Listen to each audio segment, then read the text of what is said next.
बिस्मिल्लाहिर्रहमानिर्रहीम और अस्सलाम वालेकुम।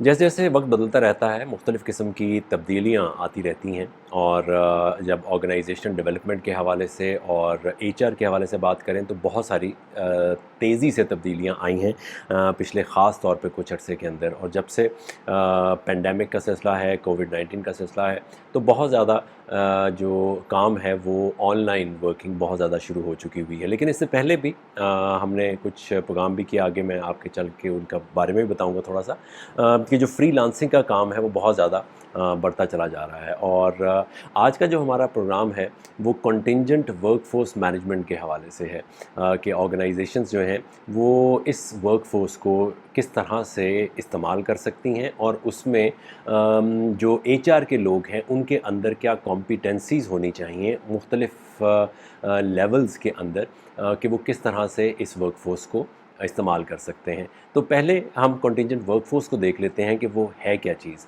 Anyone who works for the company from outside of the company and they are not given the traditional benefits of those who work for the company full time. तो contingent workforce वो workforce है जो कि full time आपके साथ नहीं होती और ना ही वो उन बेनिफिट्स का फ़ायदा उठाती है जो कि आप अपने फुल टाइम्स एम्प्लॉइज़ को देते हैं। और वो अपने घर से काम कर सकते हैं, उनका अपना ऑफिस हो सकता है, वो टास्क बेस्ड काम करते हैं। और जो ज़्यादातर, अगर आप इसको आसान अल्फाज में कहें तो फ्रीलांस वर्कर्स जो कि प्रोजेक्ट बेस पे काम करते हैं और वो सिर्फ अपने उस काम की कंप्लीशन के ऊपर, उसकी तकमील के ऊपर अपने जो चार्जेस हैं वो लेते हैं। तो ऑर्गेनाइजेशंस जो हैं पिछले कुछ अरसे में बहुत ज़्यादा कंटिंजेंट वर्कर्स को इस्तेमाल कर रही हैं अपने जो रेगुलर काम है उनको करवाने के लिए।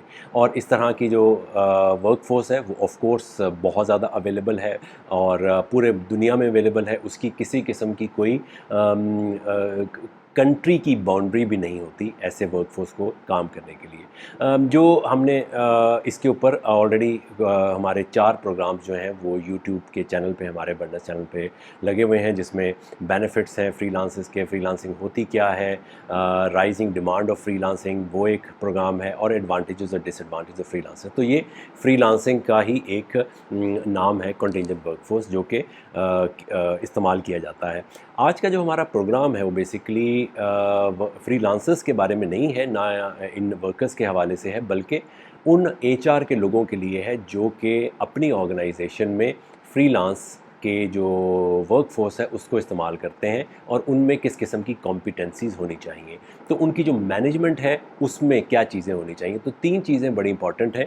एक तो प्रोफिशंसीज़ क्या रिक्वायर्ड हैं एचआर के लोगों के अंदर या पीपल मैनेजर्स के अंदर, नॉलेज किस किस्म की रिक्वायर्ड है, और एबिलिटीज़ क्या होनी चाहिए। तो इसके लेवल्स हैं जिसके साथ मैं आपको दिखाऊंगा। जैसे प्रोफिशंसी के 2 लेवल्स हैं जो कि होने चाहिए ऑर्गेनाइजेशंस के अंदर, एचआर के लोगों के अंदर। लेवल 1 क्या कहता है कि आपके अंदर develop and implement contingent workforce source and management plan. So पहला एरिया या पहली जो कैपेबिलिटी है या प्रोफिशंसी है वो ये होनी चाहिए कि आप जो कॉन्टीजेंट वर्कफोर्स है उसका वर्क प्लान और उसकी जो मैनेजमेंट है उसका कोई प्लान बना सके। ठीक है, तो ये एक पहला वर्क उसका लेवल है। और लेवल 2 पे जब आप जाते हैं तो formulate organisational strategies to manage contingent workforce. तो ये 2 चीज़ें हैं जो कि प्रोफिशेंट होना चाहिए जो एचआर के लीडर्स हैं और एचआर के जो मैनेजर्स हैं उनको।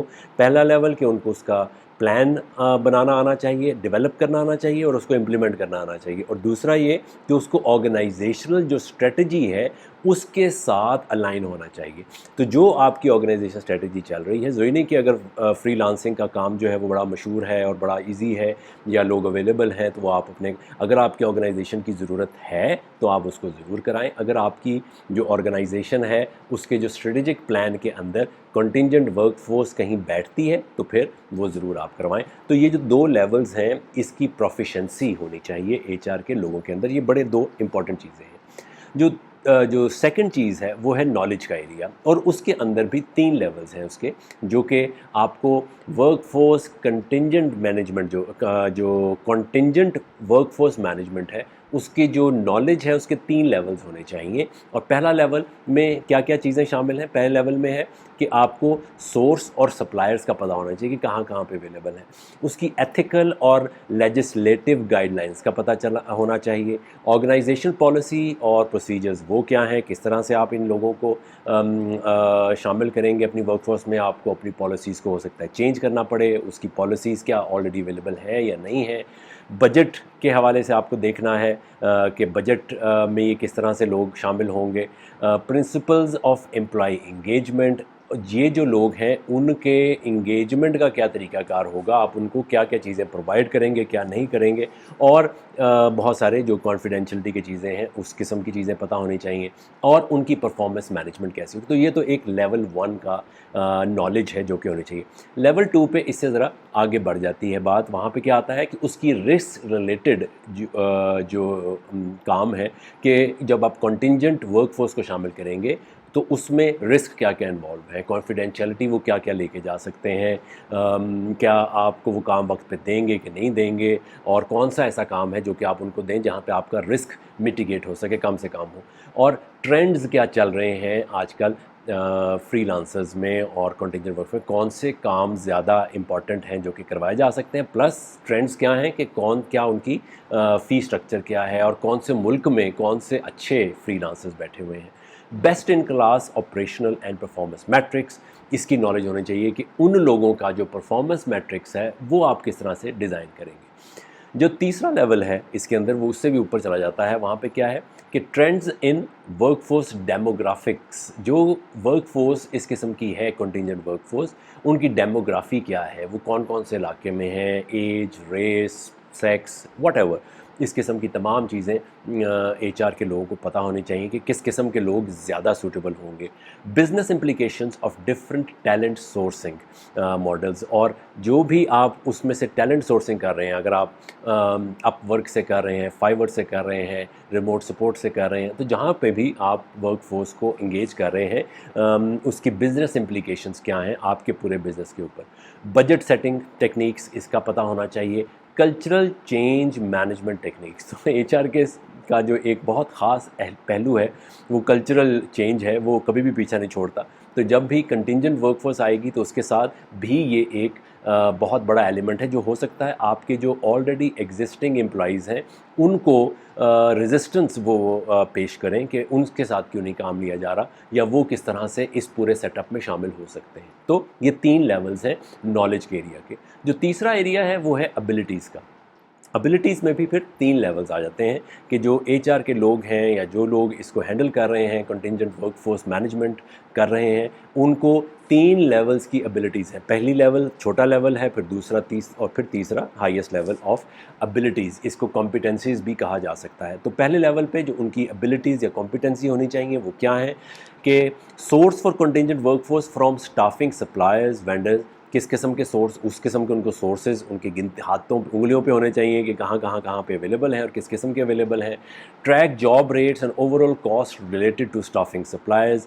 جاب کی ریٹس کیا ہیں، مثلا اگر آپ کوئی ویب سائٹ بنواتے ہیں یا کوئی مارکیٹنگ کی جاب کر رہے ہیں یا کوئی پرفارمنس مینجمنٹ کا کام کر رہے ہیں یا کوئی آپ نے اکاؤنٹنگ کی کوئی چیز ان سے کروانی ہے یا سپلائر کی چیز کروانی ہے، تو اس کے ریٹس کیا چل رہے ہیں مارکیٹ کے اندر. یہ جو فری لانسر کی جو ویب سائٹس ہیں اس پہ کیا ریٹس چل رہے ہیں، تو وہ پتہ ہونا، اس کا بڑا ایگزیکٹ ابیلٹی ہونی چاہیے، وہ ٹریک کر لیں آپ. اب اچھا، جو نالج تھا وہاں پہ نان ایکٹیو چیزیں تھیں، وہ علم کے حوالے سے تھیں. اب جب کمپیٹنسی آ گئی یہاں پہ سارے ایکشن وربز استعمال ہو رہے ہوں گے، ٹریکنگ ہو رہی ہوگی، امپلیمنٹ کا کام آ گیا، جیسے implement plans to engage independent. تو آپ نے امپلیمنٹ کرنا ہے، جو پلان آپ نے پہلے نالج والے لیے بنایا اس چیز کو آپ نے یہاں پہ امپلیمنٹ کرنا ہے. Develop systems to track contingent workforce, وہ آپ نے سسٹم بنانا ہے کہ ان کو آپ ٹریکنگ کیسے کریں گے. میئرز performance of contingent workforce against goals. Utilise emerging technology and tools to manage contingent. تو جتنے بھی نئی ٹیکنالوجی آ رہی ہیں ان کو یوٹیلائز کر کے ان کا جو ورک کرائٹیریا ہے اس کو مینیج کرنا. جو لیول 2 ہے اس میں کمپیٹنسیز میں، اس میں evaluate potential risk and returns of utilising. جو رسکس آ رہے ہیں اس کو ایویلیویٹ کرنا کہ کیا اچھا ہوگا، کیا برا ہوگا، کیا ایڈوانٹیجز ہیں، کیا ڈس ایڈوانٹیجز ہیں. Develop sourcing plans and manage budgets formulate strategies for on boarding and cultural assimilation. तो जितने भी अगर आप कंटिजेंट वर्कफोर्स को लेके आ रहे हैं, उनकी ऑन बोर्डिंग कैसे होगी, उनका आपने जो आपका जो ऑर्गेनाइजेशनल कल्चर है उसके साथ वो फिट बैठते हैं कि नहीं बैठते। हो सकता है कभी कभी वो ऑफिस में भी आप उनको इस्तेमाल करें, ऑफिस में भी लेके आएँ, या उसमें से कोई ऐसे लोग हों जो कि बहुत अच्छा काम करने वाले और उनको फुल टाइम आप ऑफ़र कर सकें, तो उनकी कल्चरल एसिमिलेशन जो है वो बड़ी ज़रूरी है। Develop plans for real time engagement उनकी वो बड़ी ज़रूरी है कि वो जैसे जैसे काम करते चले जा रहे हैं उनके साथ कोई ना कोई आपका HR का या डिपार्टमेंट का कोई इंडिविजुअल जो है he is continuously engaged with those people.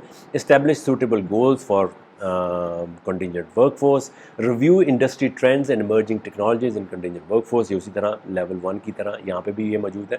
और level 3 is the highest level of competency in this area, which is determine organization's appetite and objectives। ठीक है, ऑर्गेनाइजेशन के, अब HR के लोगों का काम है कि अगर वो देख रहे हैं कि contingent workforce का क्राइटेरिया बढ़ता चला जा रहा है और का ट्रेंड बढ़ रहा है और उनके एडवांटेजेस ज़्यादा हैं और ऑर्गेनाइजेशन में कॉस्ट सेविंग हो सकती है उनको इस्तेमाल करते हुए, तो उसकी एक एपिटाइट क्रिएट करें ऑर्गेनाइजेशन के अंदर और ऑब्जेक्टिव्स क्लियर करें अपनी ऑर्गेनाइजेशन में कि क्या उनको इस्तेमाल करना फ़ायदेमंद भी है कि नहीं है। Drive organisation wide strategies on utilisation of contingent workforce in business operation. Secure buy in from major stakeholders. तो जो स्टेक होल्डर्स हैं, मतलब जिस डिपार्टमेंट के लिए वो कर रहे हैं, अगर आप कमर्शियल डिपार्टमेंट के लिए कर रहे हैं, IT डिपार्टमेंट के लिए कर रहे हैं, आप अकाउंट्स डिपार्टमेंट के लिए कर रहे हैं, तो उनकी बाय इन होना पड़े। क्योंकि अक्सर आपने देखा होगा ख़ास तौर पे हमारे यहाँ के कल्चर्स में जो ये जो स्टाफ, हमारे जो सीनियर मैनेजर्स हैं या डिपार्टमेंट हेड्स हैं, वो ये चाहते हैं कि उनके पास हर वक्त जो इंडिविजुअल है वो अवेलेबल हो, तो ताकि उसके साथ उनकी जो कम्युनिकेशन है वो ज़्यादा बेहतर हो सके। तो उनका बाय इन लेना ये भी एक हाईएस्ट लेवल की कॉम्पिटेंसी है कि वो उनको आपने ये सेल करना है कि ये ऑर्गेनाइजेशन को ओवरऑल बेनिफिट दे सकती है अगर आप इस किस्म की कोई प्रोसीजर या पॉलिसी ऑर्गेनाइजेशन में लेके आते हैं। Establish enterprise budgets and cost expectations of engagement and source of services. Monitor overall business impact and of contingent workforce। तो जो ओवरऑल वर्कफोर्स का जो इम्पैक्ट है ऑन द बिजनेस उसको आपने कैलकुलेट करना है। सो ये एक क्विक एक्सरसाइज प्रेजेंटेशन थी जिसको जो कि हमारे फ्रीलांस जो वर्कर्स हैं उन के लिए, उनकी मैनेजमेंट के लिए ऑर्गेनाइजेशन में HR के लोगों को क्या नॉलेज होनी चाहिए और क्या उनकी कॉम्पिटेंसीज होनी चाहिए, उसके ऊपर आज हमने इस पर बात की। तो 3 चीज़ें हैं जो कि पता होनी चाहिए। नंबर 1 एक प्रोफिशेंसी क्या है, नंबर 2 नॉलेज का एरिया कौन सा है, उसके 3 लेवल्स हमने देखे, और नंबर 3 कॉम्पिटेंसीज़ या एबिलिटीज़ क्या क्या हैं उसके भी हमने 3 लेवल्स देखे जो HR के, ख़ास तौर पे HR के लोगों के अंदर, और अगर डिपार्टमेंट हेड्स भी इसको इस्तेमाल करना चाहें तो वो कर सकते हैं। बहुत शुक्रिया। ये हमारे सोशल मीडिया के प्लेटफॉर्म्स हैं, इस पे जाके अगर आपने कोई सवाल पूछना है, कोई बात कहनी है तो वो कह सकते हैं और हमसे कांटेक्ट कर सकते हैं। बहुत शुक्रिया। खुदा हाफिज़।